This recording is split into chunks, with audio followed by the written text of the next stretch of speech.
வணக்கம் சார். வணக்கம் சார், விஜய் அவர்கள் பேசினதுக்கு பிறகு பல விமர்சனங்கள் அவர் மீது எழுப்பப்பட்டது. குறிப்பாக பாஜகவினுடைய மாநில தலைவர் நயினா நாகேந்திரன் சில விஷயங்கள் பேசியிருந்தாரு.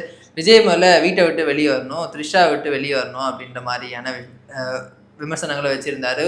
ஒரு மாநில தலைவர் இந்த மாதிரியான விமர்சனம் வைக்கிறது எப்படி சார் பார்க்குறீங்க? இது ரொம்ப என்னன்னா, நீங்கள் சொன்ன மாதிரி ஒரு தேசிய கட்சியினுடைய மாநில தலைவர் அவர் நீங்கள் ஒரு அரசியல் ரீதியான ஒரு தாக்குதல் நடத்தலாம், தனி மனித தாக்குதல் கூட நடத்துங்க. ஆனால் பர்சனலான ஒரு விஷயம் இப்போ விஜய்க்கும் த்ரிஷாவுக்கும் தொடர்பு இருக்குது, ரெண்டு பேரும் காதலர்கள் அல்லது வேறு ஏதோ இது நம்ம அது கூட சொல்ல வேணாம்.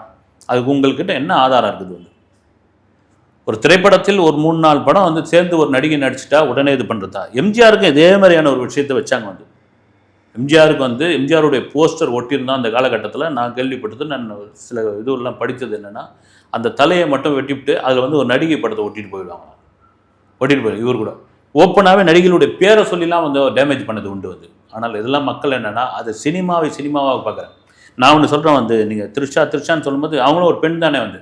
இப்போ விஜய்க்கும் அவங்களுக்கு என்ன சம்மந்தம் இருக்குது? நீங்கள் அந்த பெண் மீது ஒரு தாக்குதல் நடத்துகிற மாதிரியான ஒரு விஷயம் தானே.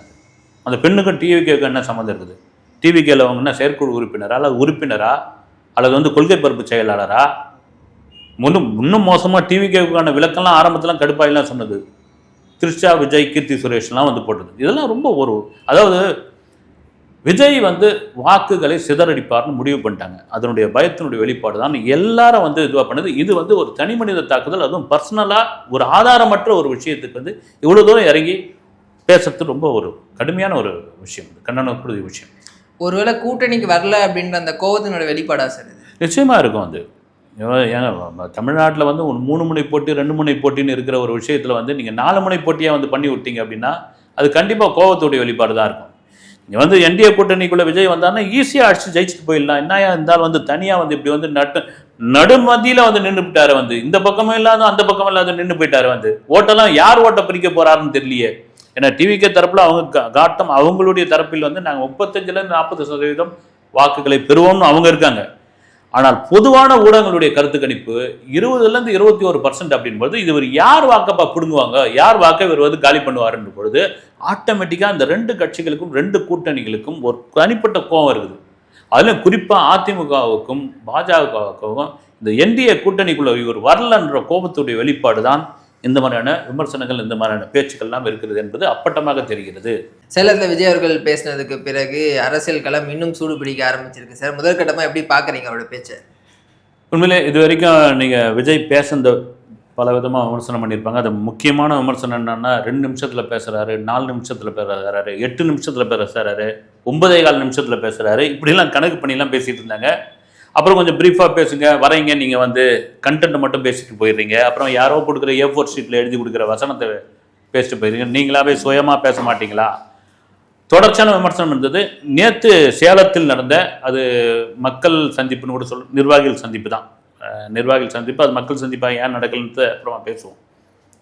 அதில் ரொம்ப நூல் பிடிச்ச மாதிரியான ஒரு விஷயமா விஜய் பேசுனது என்னென்னா, கிட்டத்தட்ட 1/2 மணி நேரம், அந்த 1/2 மணி நேரம் ஸ்பீச்சும் அவ்வளவும் கண்டென்ட் தான். அந்த 1/2 மணி நேரமும் குறிப்பாக திமுக எதிர்ப்பு அரசியலை மிக கரெக்டாக பேசியிருந்தார் விஜய்.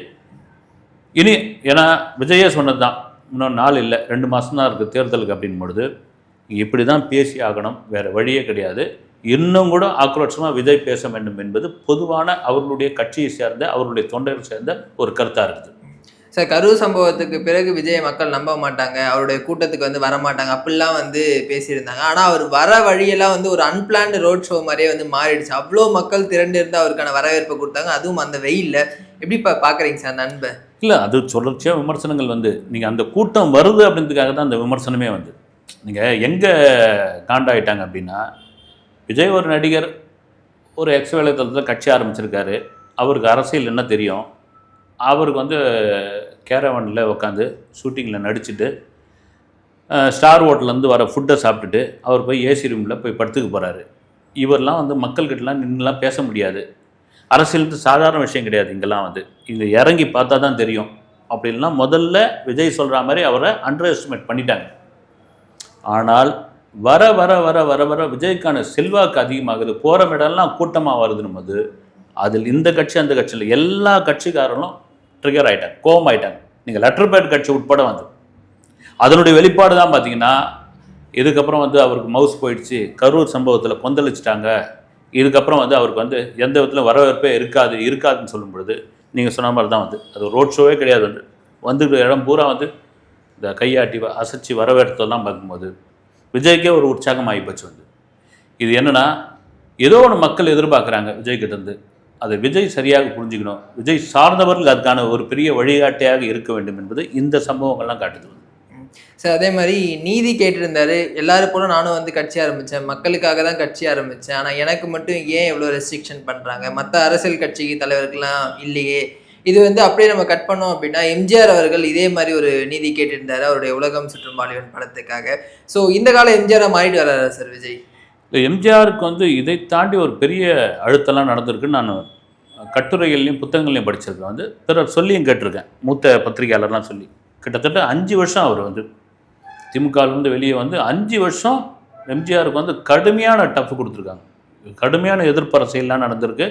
அப்போல்லாம் இந்த மாதிரி சோஷியல் மீடியா, யூடியூப் சேனல்கள் அது மாதிரியான இதாக கிடையாது, ஒன்லி பிரிண்ட் மீடியா மட்டும்தான். அப்போ எவ்வளோ செய்திகளை வந்து இவங்களுடைய ஆளுமையில் அதை வந்து நிறுத்தியிருப்பாங்க. ஆனால் அதையெல்லாம் மீறி நீங்கள் சொன்ன மாதிரி எம்ஜிஆருடைய அந்த பலம், எம்ஜிஆருடைய அந்த கரிஷ்மா, எம்ஜிஆர் நம்மளை வந்து எப்படி திரையில் இருந்தாரோ அதே போல் நிஜத்துலேயும் நம்மளை வழிநடத்தி செல்வார்னு அந்த மக்கள் நினச்ச அந்த நினைப்பு தான் எம்ஜிஆர் ஒரு பெரிய உயரத்தில் கொண்டு போய் வச்சிருந்தது. விஜய்க்கும் அந்த மாதிரியான ஒரு ஒரு ஒரு மாஸ் கிடச்சிருக்குது. அந்த மாஸை அவர்கள் எப்படி ஓட்டாக மாற்றப் போகிறார்கள், இந்த மக்களுக்கு கொடுக்குற வாக்குறுதியை அவர்கள் எப்படி வந்து அது வந்து திடமாக வந்து நிறைவேற்றப் போகிறார்கள், இனி வரக்கூடிய இந்த 2 மாதத்தில் விஜய் எப்படியாப்பட்ட ஒரு அரசியலை பண்ண போகிறார், அரசியல் கருத்தை வெளியிட போகிறார், குறிப்பாக அந்த மக்களை சந்திக்கிற பயணத்தை அவர் எப்படி தொடரப் போகிறார் என்பது தான் இதை பொறுத்து இருக்கு. சார் இது மக்கள் மத்தியில் எப்படி சார் பார்க்கப்படும்? ஏன்னா வந்து ஒரு நடிகர் அரசியல் கட்சி தொடங்கியிருக்காரு, அவருக்கு வந்து இவ்வளோ ரெஸ்ட்ரிக்ஷன் கொடுக்குறாங்க அப்படின்னு வெளிப்படையாகவே தெரியுது. ஸோ பார்க்குற மக்களுக்கான ஒரு சிம்பத்தி அது கிரியேட் ஆகுமா சார் விஜயோட பேச்சு? நிச்சயமாக ஆகும். வந்து நீங்கள் திரும்ப ஏன்னா ஓப்பனாக சொல்கிறது தானே, நீங்கள் எல்லாருக்கும் பர்மிஷன் கொடுக்குறீங்க, ஏடிஎம்கே பர்மிஷன் கொடுக்குறீங்க, பாமக பர்மிஷன் கொடுக்குறீங்க, தேமுதிக கொடுக்குறீங்க, லெட்டர் பேட் கொடுக்குறீங்க, எல்லாருக்கும் கொடுக்குறீங்க, எல்லாருக்கும் வழிவகுத்துக்கணும். நான் வரும்போது மட்டும் ஏங்க இவ்வளோ நிபந்தனைகள் வந்து 1, 2, 82, 83 செங்கோட்டையன் அவர்களே ஒரு ப்ரெஸ் மீட்டில் சொல்லியிருந்தார், இந்த ஈரோட்டில் நடத்துகிற அந்த கூட்டத்துக்கு நான் பட்ட அவசியம் இருக்குது, 82 நிபந்தனைகளுக்கு நான் ஓகே பண்ணி தான் அந்த வாங்கினேன் நான் அப்படின்பொழுது ஆட்டோமேட்டிக்காக இருக்குது. ஏமா அவங்களாம் பண்ணிட்டு போயிடுறாங்க, நீங்கள் நினச்ச மாதிரி நான் 2 வருஷத்தில் வந்த ஆள் தானேப்பா. நான் ஒரு எக்ஸ்வலைதளத்தை கட்சி ஆரம்பித்த ஒரு சாதாரண ஆள் தானே, வந்து நான் ஒரு பால்வாடி தானே, எனக்கு ஏன் இவ்வளோ பெரிய அழுத்தம் அப்படின்னு அந்த அழுத்தத்துடைய வெளிப்பாடு தான். நான் வந்து மக்களுக்காக நீதி கேட்டு வரலான்னு பார்த்தா நாங்கள் மக்கள் முன்னாடி வந்து நான் உங்ககிட்ட நீதி கேட்குற அளவுக்கு வந்துட்டேன்னு அது ஒரு பெரிய வருத்தத்துடைய வெளிப்பாடு தான் விஜய். வந்து அந்த இடத்துல வேற ஒரு தலைவராக இருந்தாங்கன்னா வேற விதமாக அவங்க பண்ணியிருப்பாங்க. வேற விதமான என்னென்னா வந்து ஒரு வேளை வந்து ரொம்ப உருக்கமாக பேசியிருப்பாங்க, கோபமாக பேசியிருப்பாங்க, அழுதுருப்பாங்க. விஜய் வந்து அவருக்கான இது வழியே அப்படி பேசிட்டு போயிட்டாரு. ஆனால் அந்த பேச்சே நீங்கள் சொல்ல மாதிரி பிரதிபலிக்குது. வந்து அதே மாதிரி எலெக்ஷன் டைமில் எவ்வளோ நாளும் பணம் கொடுப்பாங்க, எல்லாத்தையும் மகிழ்ச்சியாக வாங்கிக்கிங்க, நான் அரசியலுக்கு வந்ததுக்கு பிறகு வந்து இந்த ஒரு மாற்றம் நடக்கிறத நான் வந்து மகிழ்ச்சியாக தான் பார்க்குறேன், எவ்வளோ கொடுத்தாலும் வாங்கிட்டு அவங்க காதிலே வந்து விசில் ஊதி அனுப்புங்க அப்படின்னு வந்து அவருக்கே உரித்தான அந்த பாணியில் வந்து கலாய்ச்சிருந்தாரு. எப்படி சார் பார்க்குறீங்க? அது ஏன்னா பொதுவாக முதல்லாம் சொல்லுவாங்க வந்து ரொம்ப இதுவான விஷயம்லாம், ஓட்டுக்கு பணம் வாங்காதீங்க, ஓட்டுக்கு பணம் வாங்குறது தர்மம் கிடையாது, நியாயம் கிடையாது, அப்புறமா வந்து ஓட்டுக்கு பணம் வாங்கிட்டு மாற்றி ஓட்டு போட்டு போகிறாங்கன்ட்டு அந்த படத்தை சாமி படத்து முன்னெல்லாம் சத்தியம் வாங்குவாங்க. ஐயோ, அப்புறமா விளக்கெல்லாம் வச்சு சத்தியம் வாங்குவாங்க. சில ஊர்களில் அந்த உள்ளாட்சி தேர்தல் நடக்கும்போது நான் இந்த கட்சி அந்த கட்சின்னு இல்லை, இந்த பால் மாதிரியான பொருட்கள்லாம் வந்து மக்களுடைய சென்டிமெண்ட் நம்பிக்கையில் மீதான இது பண்ணுவாங்க. ஆனால் விஜய் என்ன பண்ணுறாரு, அது உங்களுடைய பணம் தான் ரைட்டு, நீங்கள் வந்து வாங்கிக்கிங்க, நீங்கள் வந்து அதில் ஒன்றும் தப்பே கிடையாது. அதே சமயத்தில் அவங்க காதில் விசில ஊதுங்க, இல்லைன்னா வந்து எனக்கு ஓட்டு போட்டு போயிடுங்க, கொடுக்குற பணத்தை வேணான்னு சொல்லாதீங்க, உங்கள் பணம் தான் அது, ஏன் வேணான்னு சொல்லுங்க, நீங்கள் வந்து ஓட்டு போடும்போது அதனுடைய ரிசல்ட்டை காமிச்சிட்டு போங்கன்னு ஓப்பனாகவே சொல்ல ஆரம்பிச்சிட்டார். வந்து அதே மாதிரி அவுட் ஆஃப் கண்ட்ரோல் அப்படின்ற ஒரு விஷயத்தை பற்றி பேசியிருந்தேன் சார். ஸ்டாலின் அவர்கள் எப்பவுமே சொல்லக்கூடிய ஒரு விஷயம், டெல்லிக்கு வந்து தமிழ்நாடு எப்பவுமே அவுட் ஆஃப் கண்ட்ரோல் அப்படின்ட்டு. அதுக்கு வந்து விஜய் அவர்கள் சில விஷயங்கள் பேசியிருந்தாரு.